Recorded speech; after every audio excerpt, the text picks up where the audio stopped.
लालबागचा राजा सार्वजनिक गणेश उत्सव मंडळ थोड्याच वेळात लालबागच्या राजाची विसर्जनाची सुधारित वेळ सांगणार आहे आणि आपण ही दृश्य बघतोय। ही विसर्जनाच्या संदर्भातली दृश्य आहे, पण भरती ओहोटीची वेळ जी आहे ती लक्षात घेतल्यानंतर तिथे विसर्जनाचं गणित काही जमेना आणि त्याच्यामुळे तराफा आणि पाटाची जुळणी होत नव्हती आणि आता अर्थातच भरतीची जी आहे ती वाट बघितली जाते। राजाच्या या भव्य अशा मूर्तीचं खोल समुद्रात जाऊन विसर्जन करण्यात येत असतं आणि त्यामुळे आता राजाला निरोप देण्यासाठी भाविक देखील मोठ्या संख्येने म्हणजे केवळ हा क्षण बघण्यासाठी विसर्जनाचा तिथे आलेले असतात। अधिक माहिती आपण जाणून घेणार आहोत। आमचे प्रतिनिधी उदय जाधव आता क्षणाला आपल्या बरोबर आहेत। उदय, काय माहिती? विशाल, आपण पाहतोय सकाळी 8:30 वाजता लालबागच्या राजाची मूर्ती ही गिरगाव चौपाटीवरती पोहोचली होती। त्यानंतर विसर्जन नेहमीप्रमाणे होईल, प्रथेप्रमाणे होईल असं सर्वांना वाटलं होतं। मात्र भरतीची वेळ जी काही मिनिटं चुकल्यामुळे भरतीचं पाणी वेगाने चढू लागलं आणि त्याचा परिणाम असा झाला की लालबागच्या राजाची जी मूर्ती आहे ती हेलकावे खाऊ लागली, कारण भरतीचा लोंढा जो आहे तो मोठा होता, लाटा उसळत होत्या मोठ्या प्रमाणात। त्यामुळे काही लालबागच्या राजाची मूर्तीचा जो पाट आहे तो आणि तराफा यांचा जो अटॅचमेंट होणार होती, यांची जी एक जोडणी होणार होती ती जोडणी होऊ शकत नव्हती, कारण सातत्याने लाटा ज्या त्या उसळत होत्या आणि त्याचबरोबर पाण्याचा प्रवाह जो आहे तो देखील वेगवान होता आणि त्यामुळे आपण पाहतो की काहीशी अडचण जी आहे सकाळच्या वेळेला निर्माण झाली होती। 11:45 सर्वोच्च भरतीची वेळ होती आणि त्यानंतर पुन्हा भरती ओसरू लागलेली आहे। आहोटी आता सुरू झालेली आहे आणि आहोटीच्या वेळेला जेव्हा लालबागच्या राजा पायाच्या जवळ पाणी ओसरेल त्यावेळेला लालबागच्या राजाची मूर्ती जी आहे पुन्हा तराफ्यावरती आणली जाणार आहे। आपण इथे माझ्या बाजूला बघू शकतो लालबागच्या राजाची मूर्ती आहे आणि ही लालबागच्या राजाची मूर्ती त्याचा पाठ जो आहे आपण पाहतोय की पाण्यात ओसरू लागलेला आहे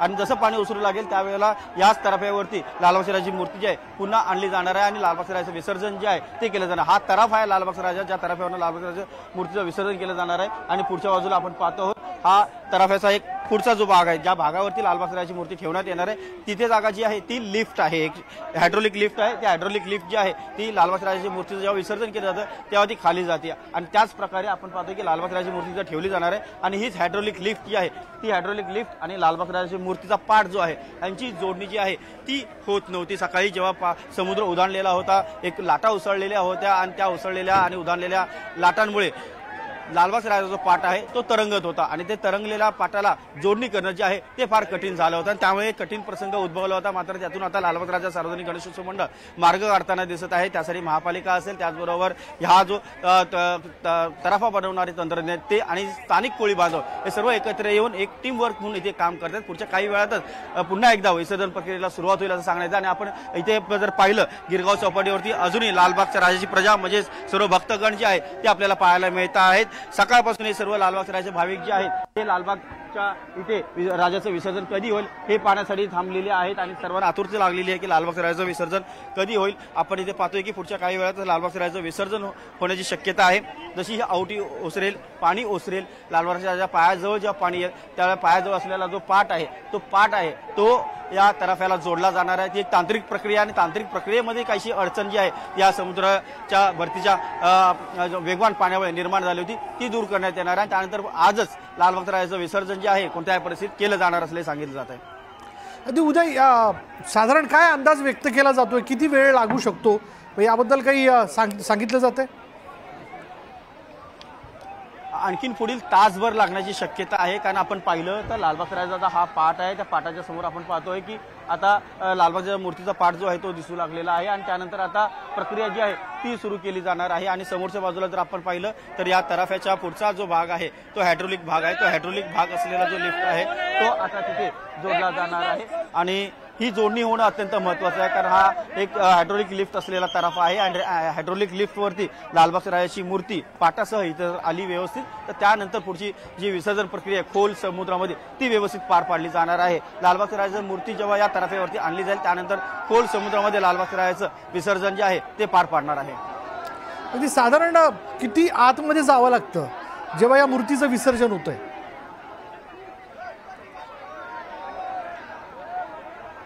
विशाल, पुन्हा एकदा प्रश्न विचारा की साधारण आपण जर आता ओटी जी ती सुरू झाली की तराफा आणि पाटाची जुळणी होईल, साधारण आतमध्ये जाऊन विसर्जन करायला किती वेळ लागतो, किती दूर जावं लागतं?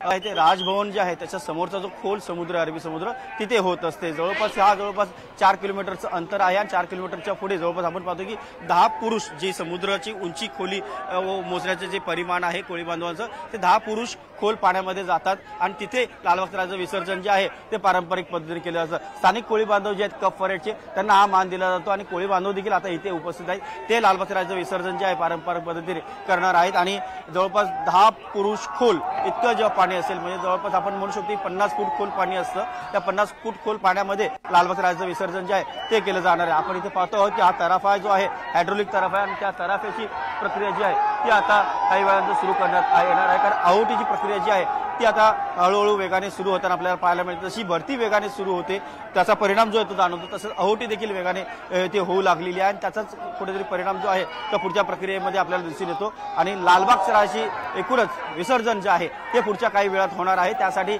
अजूनही वाट पाहिली जाते की पाणी ओसरण्याची लालबागचं राजाची मूर्ती जी आहे ती पुन्हा आपल्याला दिसू लागली। पाट जो आहे तो पुन्हा खालचा पायाजवळचा दिसू लागला, त्यानंतर हा पाट जो आहे तो या हायड्रोलिक लिफ्टवरती आणला जाईल आणि याच तराफ्यावरनं लालबागचं राजाची विसर्जन मिरवणूक जी आहे ती खोल समुद्रामध्ये निघणार आहे। उदय, पण जसं आपण बघतोय की लालबागच्या राजाचं विसर्जन हे भरती ओटीच्या या सगळ्या गणितामुळे अडलेलं आहे, त्याचबरोबर आजूबाजूला इतरही मंडळांच्या लालबागच्या राजाच्या मूर्तीच्या उंचीच्या आसपास असणाऱ्या मूर्ती देखील दिसत आहेत, त्यांचं देखील विसर्जन यामुळे अडलं आहे का? त्यांचं विसर्जन लालबागच्या राजा मूर्तीमुळे अडलेलं नाहीये, कारण गिरगाव चौपाटी खूप मोठी आहे, सर्वजण त्याचीच वाट पाहतात। जी गोष्ट लालबागच्या राजा मूर्तीच्या संदर्भात झालेली आहे तशीच काहीशी गोष्ट जी आहे इतर मोठ्या गणेश मूर्तींच्या बाबतीत देखील घडलेलं आपल्याला पाहायला मिळतं आहे। मुंबईतल्या अनेक मोठ्या उंच मूर्ती ज्या आहेत त्या गिरगाव चौपाटीवरती अद्याप आहेत, त्यांचं विसर्जन झालेलं नाहीये, त्या देखील आहोटीची वाट पाहतात। आहोटी जरा व्यवस्थित झाली की या सर्व उंच मूर्ती ज्या आहेत त्यांचं विसर्जन जे आहे ते केलं जाणार आहे आणि आपण वाट पाहतोय आता सध्या आहोटीची, कारण लालबागचा राजा सार्वजनिक गणेशोत्सव मंडळ देखील एक आहोटीचीच वाट पाहते आहे। पाणी ओसरू लागलेलं आहे, मात्र ते वाट पाहतात की आणखीन पाणी जसं ओसरेल तेव्हा एक परफेक्ट प्रक्रिया जी आहे आपण म्हणू शकतो ते होऊ शकतं, कारण लालबागच्या राजाचा हा जो तराफा आहे विसर्जन तराफा, त्या विसर्जन तराफ्याचा आणि त्याचबरोबर एक हायड्रोलिक लिफ्ट आहे, ती हायड्रोलिक लिफ्ट जी आहे ती आपण इथे पाहू शकतो। हायड्रोलिक लिफ्ट या लालबागच्या राजाच्या मूर्ती आपण समोर पाहतोय, लालबागच्या राजाची मूर्ती आहे, ही मूर्ती या हायड्रोलिक लिफ्ट वरती आणली जाणार आहे। आपण पाहतोय लालबागच्या राजाची मूर्ती आता दिसू लागलेली आहे, काही वेळातच पाठ देखील लालबागच्या पायाखालचा जो आहे तो दिसू लागणार आहे। मग हा पाठ आणि मूर्ती या हायड्रोलिक लिफ्ट वरती आणली जाईल आणि मग विसर्जन प्रक्रिया जी आहे या तराफ्यावरनं सुरू होणार आहे। साधारण किती वाजता लालबागचा राजा तिथे पोहोचला?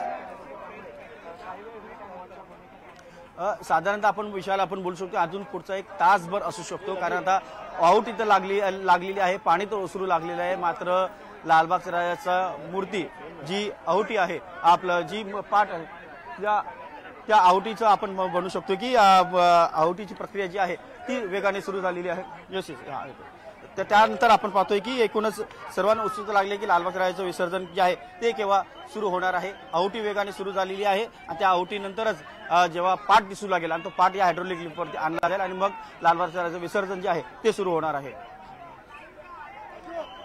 आमचे प्रतिनिधी उदय जाधव गिरगाव चौपाटीवरती लालबागच्या राजाच्या विसर्जनाची सगळी एक्सक्लुझिव्ह दृश्य आपल्यापर्यंत पोहोचवत आहेत। अर्थात भरती ओटीचं गणित लक्षात घेणं फार आवश्यक असतं या विसर्जनाच्या सगळ्या प्रक्रियेमध्ये। भरती जे आहे लालबागच्या राजा ज्यावेळी तिथे पोहोचला तेव्हा भरती सुरू झालेली होती, लाटा उसळत होत्या, त्यामुळे पाटाची आणि तराफ्याची जुळणी होईना आणि आता ओटी ज्या क्षणाला ही भरती थांबेल आणि ओटी सुरू होईल, लालबागच्या राजाचा पाट जो आहे ज्याच्यावरती लालबागचा राजा स्थापित आहे तो दिसू लागला की मग या पाटाला हायड्रोलिक लिफ्टच्या माध्यमातून या तराफ्यावरती आणलं जाईल आणि या खोल समुद्रात जाऊन जसं उदयने आपल्याला सांगितलं की 10 मनुष्य उंचीच्या ठिकाणी जाऊन या लालबागच्या राजाचं विसर्जन जे ते पार पडत असतं। त्यामुळे लालबागच्या राजाचंच विसर्जन थांबलं असं नाही, तर लालबागच्या राजाच्या उंचीच्या इतरही मंडळाच्या ज्या काही वेगवेगळ्या मूर्ती आहेत त्या देखील त्याच वेळेला गिरगाव चौपाटीवरती पोहोचलेल्या होत्या, त्या मूर्तींचं देखील विसर्जन थांबलेलं आहे, कारण जोपर्यंत ओहोटी सुरू होत नाही तोपर्यंत विसर्जन हे शक्य होणार नाही आहे। त्यामुळे थोड्याच वेळात हे विसर्जन होईल आणि अर्थातच राजाचं विसर्जन असू देत, आपल्या मंडळाच्या गणपतीचं विसर्जन असू देत, त्या आपल्या लाडक्या बाप्पाचं विसर्जन बघण्यासाठी आता सकाळच्या वेळेत हे सगळे भाविक जे आहेत ते पुन्हा एकदा, म्हणजे काल रात्रीपर्यंत राजाची मिरवणूक बघितल्या जात होती, इतर मंडळांची मिरवणूक गिरगावमध्ये बघितल्या जात होती, ही मिरवणूक बघून घरी गेल्यानंतर सकाळी पुन्हा ही सगळी भाविक मंडळी आता गिरगाव चौपाटीवरती पोहोचलेली आहेत आपल्या लालबागच्या राजाला पुन्हा एकदा बघण्याकरता म्हणून तिथं पोहोचलेली आहेत आणि थोड्याच वेळात तशी ओटी सुरू होईल त्यानंतर विसर्जन देखील सुरू होणार आहे। लालबागच्या राजाचा पाट आणि तारफ्याची जुळणी करण्यात येईल आणि त्यानंतर हा तारफा जो आहे तो खोल समुद्रात साधारण 4 किलोमीटर अंतरावरती तो नेला जातो। राजभवनच्या समोर 10 मनुष्य उंचीच्या ठिकाणी या लालबागच्या राजाचं विसर्जन जे ते केलं जातं। सदा सर्वदा योग तुझा घडावा हीच भावना जी आहे ती मनामध्ये ठेवून आणि आता सगळे भाविक जे त्या आपल्या आतुरतेने लालबागच्या राजाचं विसर्जन बघण्यासाठी इथं पोहोचलेले आहेत। त्यामुळे कालपासून वेगवेगळ्या मंडळांच्या गणपतींचं विसर्जन गिरगाव चौपाटीवरती या ठिकाणी पार पडलेले, पण आता अर्थातच जे काही वेगवेगळी मंडळ आहेत त्यांच्याही मोठ्या मूर्तीत लालबागच्या राजाच्याच उंचीच्या आसपास असणाऱ्या मूर्ती आता भरतीमुळे या मूर्तींचं विसर्जन थांबलेलं आहे। त्यामुळे ओटी जशी सुरू होईल त्यानंतर या सगळ्या वेगवेगळ्या मंडळांच्या मूर्तींच्या विसर्जनाला सुरुवात होते, पण तुर्तास सगळ्यांच्या नजरा लागलेल्या आहेत त्या लालबागच्या राजाच्या विसर्जनाच्या एकूणच प्रक्रियेकडे।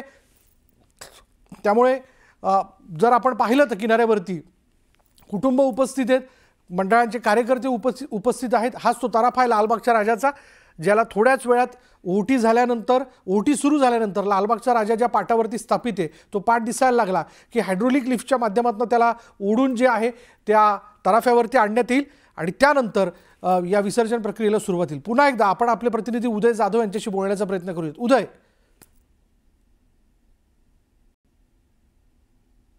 आहे की गिरगाव चौपाटीवरती मोठ्या संख्येने गणेश भक्त जे आहेत ते आलेले आपल्याला पाहायला मिळतात। सकाळी हे लालबागच्या राजाच्या दर्शनासाठी इथे आले होते। लालबागच्या राजाच्या विसर्जन मिरवणुकीमध्ये सर्व गणेश भक्त जे आहेत ते सहभागी होतात आणि हे गणेश भक्त सकाळी जेव्हा इथे आले तेव्हा ते लालबागच्या राजाचं विसर्जन पाहण्यासाठी आले होते, मात्र लालबागचं विसर्जन जे आहे ते अद्याप झालेलं नाही। त्यामुळे काहीसे हिरमुसलेले होते, मात्र अद्यापही त्या सर्वांच्या मनामध्ये श्रद्धा जी आहे ती कायम आहे आणि अजूनही हे सर्व गणेश भक्त जे आहेत या चौपाटीवरती थांबलेले आपल्याला पाहायला मिळतात। त्या सर्वांना लालबागच्या राजाचं विसर्जन होताना पाहायचं आहे। त्यावेळी पुढच्या काही वेळात जेव्हा लालबागच्या राजाचं विसर्जन होईल त्यावेळेला ह्या सर्वजण जे आहेत प्रेमाने आपल्या लाडक्या बाप्पाला लालबागच्या राजाला एक प्रेमाची साथ घालताना आपल्याला पाहायला मिळणार आहे की पुढच्या वर्षी लवकर या, गणपती बाप्पा मोरया। आणि त्याच एका श्रद्धेपोटी हे सर्व आपण पाहतोय काही लहान मुलं देखील आहेत, महिला देखील आहेत, काही वयस्कर नागरिक देखील आहेत, जे सर्व लालबागच्या राजाचे भाविक आहेत हे सर्वजण इथे आलेले आहेत लालबागच्या राजाचं एक शेवटचं दर्शन घेण्यासाठी आणि लालबागच्या राजाचं विसर्जन सोहळा पाहण्यासाठी हे सर्वजण इथे वाट पाहताना आपल्याला पाहायला मिळतात। उदय, धन्यवाद या सगळ्या आतापर्यंतच्या माहितीबद्दल। आम्ही याबद्दलचे अपडेट घेण्याकरता तुझ्याकडे येत राहू आणि आता लालबागच्या राजाचं विसर्जन हे थोड्याच वेळात सुरू होईल।